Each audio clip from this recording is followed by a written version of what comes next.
Los sistemas de control interno son muy importantes para las empresas, pero ¿habías escuchado sobre este término? Hola, somos el equipo A1 y en este video te explicaremos lo referente a los sistemas de control interno. Comencemos. Un sistema de control interno es el conjunto de todos los elementos relacionados entre sí con un objetivo en común, el cual es proteger a la empresa. Estos elementos están conformados por las personas, los sistemas de información, las supervisiones y los controles internos. Por otro lado, el control interno es el conjunto de normas y procedimientos que se adoptan en la empresa para proteger sus recursos y promover la eficiencia operacional. El control interno es una pieza fundamental para las empresas, ya que éste los ayuda a que operen correctamente. Gracias al monitoreo de las actividades se pueden evitar fraudes y errores, mejorar la eficiencia del personal y prevenir que se violen las normas contables, tributarias y jurídicas. Este plan de normas y procedimientos tiene como objetivos los siguientes: proteger los activos de la empresa, verificar y brindar información financiera exacta y correcta, promover el desarrollo organizacional y fomentar los valores y la ética del recurso humano, ya que serán estos los que pongan en práctica los controles internos, convirtiéndose en el factor más importante. Ahora bien, hablemos de los tipos de sistemas de control interno. En ellos tenemos los administrativos y los contables. Los administrativos es el plan que tiene una organización para garantizar y verificar el funcionamiento y cumplimiento de los procesos, tales y cuales como fueron diseñados. Estos se basan en las políticas de la empresa y buscan la máxima eficiencia. Así como lo expresaba Taylor, quien es considerado el padre de la administración. Él a lo largo de su vida se dedicó en medir ese esfuerzo para sacar el mayor provecho y buscar la máxima eficiencia. Con respecto a los sistemas de control interno contables, ellos tienen el objetivo de proteger los activos y las operaciones relacionadas con la contabilidad, ya sean estados financieros o clasificaciones de cuentas, etc. Y buscan la exactitud y veracidad de las cifras. Para que se genere estos sistemas de control interno se necesitan que existan tres cositas fundamentales. Una primera sería una estructura organizacional bien definida, es decir, debe existir un presidente, un vicepresidente, un gerente y así sucesivamente. Cada uno que cumpla con un manual de cargo para sus trabajos y sus funciones bien definidos. Segundo, un sistema informativo tanto administrativo como contable donde se genere información oportuna, precisa y pertinente. Y tercero, la gestión del recurso humano, ya que se necesitan personas capacitadas, éticas y moralmente para poder cumplir con este funcionamiento. Ahora les voy a hablar sobre el control de gestión informática. Es una función fundamental del Departamento de Informática de una organización, cuyo objetivo es el de controlar que todas las actividades relacionadas a los sistemas de información automatizados se realicen cumpliendo las normas, estándares, procedimientos y disposiciones legales establecidas interna y externamente. ¿Qué es un control de acceso? Es un elemento esencial de la seguridad que determina quién tiene permiso para acceder a determinados datos, aplicaciones, áreas, equipos y recursos y en qué circunstancias y quién tiene acceso restringido. Permite también no solo el acceso a recursos informáticos de la empresa, bases de datos, paneles de control, servidores, red interna, archivos, documentos, etc., sino que también permite la trazabilidad y auditoría de los mismos, es decir, permite saber quién y cuándo accedió a qué archivo, documento o base de datos.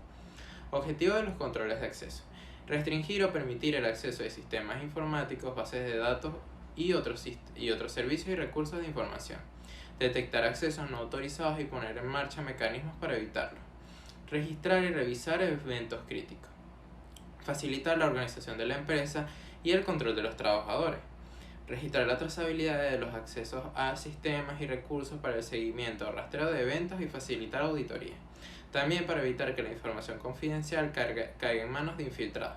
Los ataques a datos confidenciales pueden traer consecuencias severas, entre las que se incluyen la filtración de propiedad intelectual e industrial, la exposición de información personal de clientes y empleados e incluso la pérdida de fondos corporativos.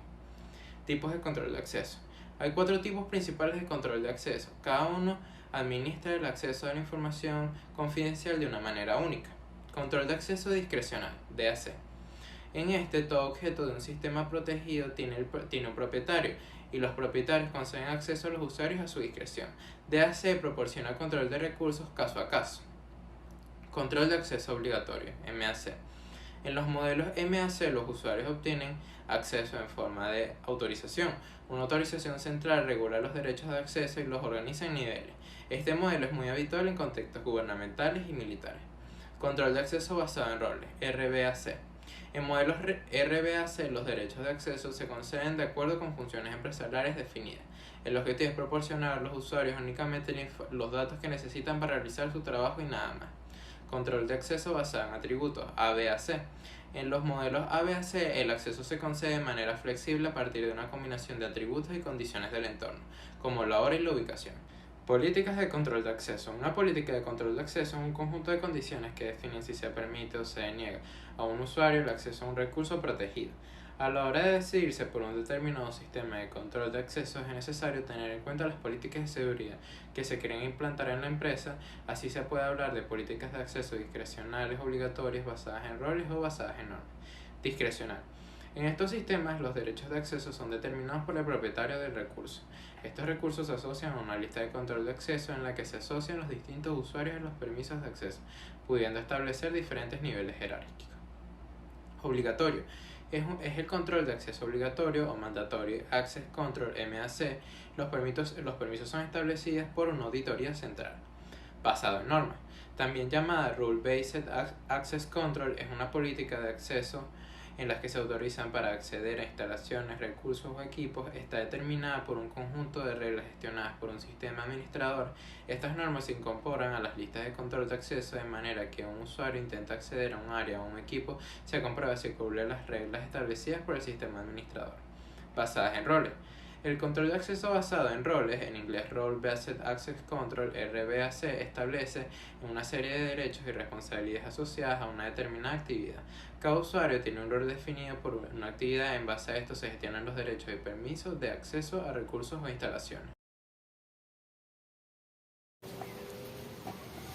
Funcionamiento del control de acceso. Primero que nada, hay diferentes métodos de acceso, como reconocimiento de huella dactilar, tarjetas de identificación por radiofrecuencia, entre muchos otros. Todos estos tienen en común que para permitir o restringir el acceso se debe pasar por la fase de identificación y autorización. ¿Cómo funciona la clave de acceso? Normalmente el usuario se autentifica. La mayoría de las personas usan biometría, que vendría a ser usar la cámara para ver la cara. Otros usan la huella dactilar, la clave. Y la clave de acceso, en lugar de crear una contraseña, se genera una clave de acceso usando un autentificador. Este autentificador puede ser un dispositivo o un navegador que almacene las claves. Antes de generar una clave de acceso, el autentificador, que vende a ser el teléfono o el navegador, como dije antes, requiere que el usuario se identifique con un PIN, un patrón o biometría. Después del autentificador, envía la clave pública al servidor de la cuenta para almacenarla y almacenará de forma segura la clave privada. Estructura de la clave de acceso. Nunca se transmite información privada. Esto gracias a la clave pública está matemáticamente relacionada con la clave privada. El servidor solo necesita la clave pública y los datos firmados para verificar que la clave privada pertenece al usuario. Cuando un usuario intenta acceder a su cuenta con una clave de acceso, el servidor de la cuenta envía un reto al autentificador. El autentificador usa la clave privada para resolver el reto y envía una respuesta. Un proceso que se conoce como firmar los datos y verificar la identidad del usuario. Las claves públicas tienen dos usos principales, que son la identificación y la confidencialidad. Se describe de la siguiente manera. 1. El remitente recibe una clave pública del destinatario. 2. El remitente utiliza esta clave para encriptar información. 3. El remitente envía la información encriptada al destinatario. Y el destinatario, por último, usa la clave privada para desencriptar. Características de la clave de acceso. La primera es la longitud. Es un parámetro que da información de la cantidad de valores diferentes que puede tomar una clave. La encriptación. En el mundo criptográfico, cifrar es un procedimiento que utiliza un algoritmo matemático, que vendría a ser poner la información en código, que serían ceros y unos, y solamente se puede descifrar con la misma clave con la que se cifró. Duración. El cambio de claves periódicamente resulta bastante efectivo contra los robos de datos. Control de entrada de datos son aquellos métodos preventivos usados para evitar la producción de errores, exigiendo que a la hora de introducir los datos se siga un formato y una estructura específica, como la fecha válida, el dato numérico, la introducción de dígitos de chequeos, entre otros. En cada transacción de datos realizada se asegura que se cumpla con los siguientes requisitos: recibir y registrar la información con exactitud e íntegramente, procesar solamente datos válidos y autorizados, ingresar los datos una vez por cada transacción y asegurar que las funciones que se ejecuten los operadores de datos sobre áreas reservadas se ajusten a lo que son las políticas y las prácticas de control de la organización. Controles de almacenamiento de datos. Los datos siendo simplemente la información almacenada por los ordenadores en una variedad de formas, ya sea incluyendo disco duro o la nube. ¿Por qué se establecen este tipo de control? Pues asegurar que la información esté almacenada de forma segura y eficiente. ¿Cómo se logra esto? Pues mediante el respaldo y la recuperación de datos. La copia de seguridad de los datos garantiza la seguridad de los mismos en caso de que exista un desastre, como lo son cortes de energía o ataques de hackers, y la recuperación de datos si es que se pierden o se corrompen. La seguridad de datos para protegerlos de accesos no autorizados, ya sea mediante medidas como cortafuegos y encriptación. Los administradores deben asegurarse que los datos se almacenen de forma organizada y eficiente. Por último, la gestión de datos permite la creación y el mantenimiento de las bases de datos, así como garantizar que los datos sean accesibles para los usuarios autorizados. Controles de procesamiento de datos. Esto garantiza que los datos se están convirtiendo en información en una forma exacta y confiable. La recompilación de datos representa el subsistema vital de las operaciones generales de un sistema de información. Los controles de procesamiento se dividen en diseños de forma, lo cual obliga a que el documento donde se recompilen los datos posea asientos de la forma más legible posible. La verificación para la exactitud o al efectuarse la operación de conversión, por ejemplo, la grabación en cinta o grabación en disco, se verifique campos como las cantidades de dinero, números de cuenta, los domicilios, nombres, entre otros. Los totales de control con el fin de reducir al mínimo la pérdida de datos cuando se transportan de un lugar a otro, como también comprobar los resultados de diferentes procesos. Los controles de programación, los cuales permiten que algunas computadoras ayuden a detectar errores durante el procesamiento o bien la comprobación de límites, identificación de datos válidos, entre otros. Espero que esta información haya podido ayudarte a comprender y aprender un poco acerca de qué es ese sistema de control interno y de cuáles se presenta ante los software. Y recuerda que para que pueda existir un sistema de control interno, lo más importante es que perdure y se presente la moralidad. Es decir, debemos de estar éticamente preparados y moralmente capacitados.